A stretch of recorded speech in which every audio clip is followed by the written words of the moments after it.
کہ نکاح مسجد میں ہونا چاہیے. یہ بات جو ہے شروع میں تو لوگوں کو عجیب سی لگی، لیکن جو دلائل میں نے دیے وہ اتنے کنونسنگ تھے کہ الحمدللہ اس کو تو لوگوں نے بہت جلد قبول کر لیا. ہمارے لیے سب سے بڑی دلیل کیا ہے کہ حضور کا قولی حکم ہے، اعلنوا ھذا النکاح واجعلوہ فی المساجد، نکاح کا اعلان عام کیا کرو اور مسجدوں میں منعقد کیا کرو.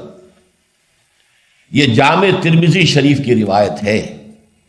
اگرچہ ٹھیک ہے، علماء کا کہنا یہ ہے کہ یہاں جو وجعلوہ جو فعل امر ہے یہ وجوب کے لیے نہیں ہے، استحباب کے لیے ہے، لازم نہیں ہے. امر دونوں طرح کا ہوتا ہے، مستحب ہے، بہتر ہے.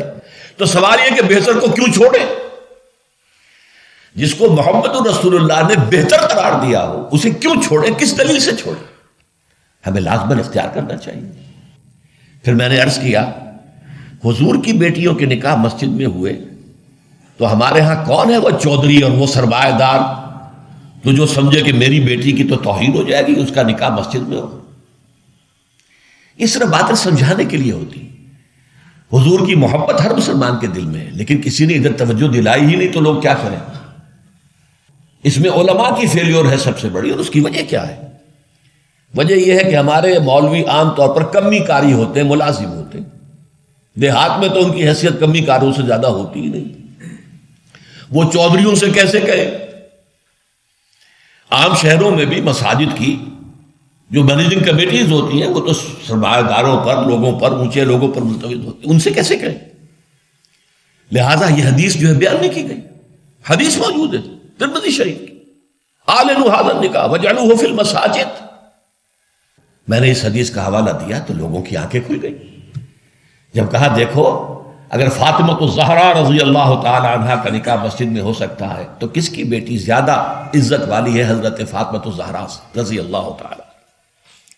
تیسری بات میں نے اور دی دلیل، اور اس میں غیرت کو ابھارا کہ دیکھو عیسائیوں نے اب تک اپنے چرچ اور اپنے پادری کی یہ عزت برقرار رکھی ہے. ان کی شادی چرچ میں ہوگی، کہیں نہیں ہوگی. پرنس ہو وہیں جائے گا. اور اس میں مجھے ایک واقعہ یاد آتا ہے، جب شادی ہونے والی تھی پرنس اینڈریو کی، اس کی بیوی کا سارا فرگوسن جو نام تھا، اور وہ ذرا نٹکھٹ قسم کی لڑکی، کیا عورت تھی پوری. تو اس نے یہ کہا تھا، اس کا بیان آیا تھا، I will not say I am not a timid type of woman. I won't say I will obey him. اس سے مجھے معلوم ہوا کہ ان کے نکاح کے اندر یہ قول بھی ہوتا ہے کہ پادری کے سامنے چرچ میں کھڑے ہو کر، چونکہ ان کے ہاں پردہ نہیں ہے، لڑکا اور لڑکی دونوں آمنے سامنے کھڑے ہو کر ایجاب و قبول کرتے ہیں، اور لڑکی یہ بھی کہتی ہے کہ میں اس کی تابع داری کروں گی. اس نے کہا میں نہیں کہوں گی، یہ کہنا تو پڑا. اس کے بغیر وہ پرنس اینڈریو کی دلہن نہیں بن سکتی تھی. شادی جو ہے وہ تو بہرحال چرچ میں ہوئی. ہمارا مولوی بیچارہ بغل میں دبا کر وہ رجسٹر اور بیٹھا سوکھ رہا ہوتا ہے، بارات تو ابھی آئی نہیں ہے، 2 گھنٹے گزر گئے، بیٹھا ہوا. یہ اس کی حیثیت ہے ملازم کی. یہ وجہ ہے. اب جب اس سے بھی غیرت جاگی لوگوں کی، ہاں واقعی بات صحیح ہے، عیسائیوں کے ہاں اگر ابھی تک چرچ کا یہ مقام ہے اور پادری کی عزت ہے. چوتھی دلیل میں نے اور دی. دیکھو نکاح سے کیا ہوتا ہے کہ ہمارے اس معاشرے میں ایک نئے خاندان کی بنیاد پڑتی ہے.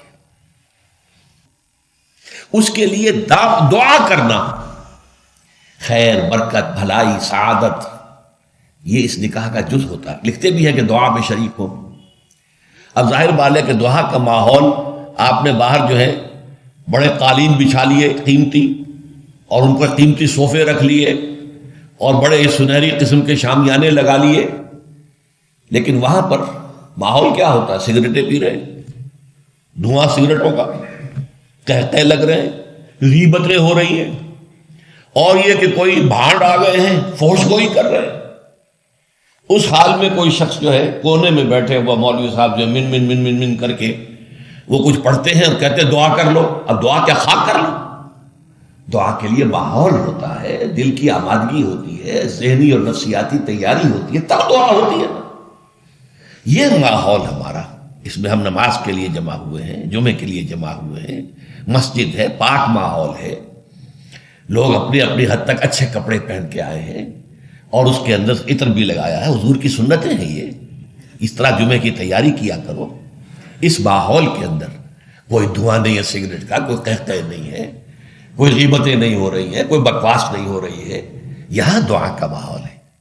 تو یہ 4 دلیلیں ایسی تھیں کہ جو قاطع تھی اور ہے الحمدللہ۔ تو پہلی بات کہ مسجد کے اندر نکاح کی محفل منعقد کی جائے، اس کے لیے میں سمجھتا ہوں کہ ذرا سی تعلیم اور تلقین اگر ہو جائے اور اگر حکومت کی سطح پر یہ کام ہو، ابھی تک تو یہ میں انفرادی طور پر ہو چکے ہیں، اب اس کو 30 برس میں نے جدوجہد کی ہے، ہماری تحریک کے تحت ہوئی ہے، اگر کہیں یہ سرکاری سطح پر حکومت کی سطح پر ہو جائے تو یقیناً یہ ہے، میں کہتا رہا ہوں کہ بھئی برادریوں کے سطح پر فیصلہ کرو چلو، لیکن سرکاری سطح پر ہو جائے تو کیا کہیں۔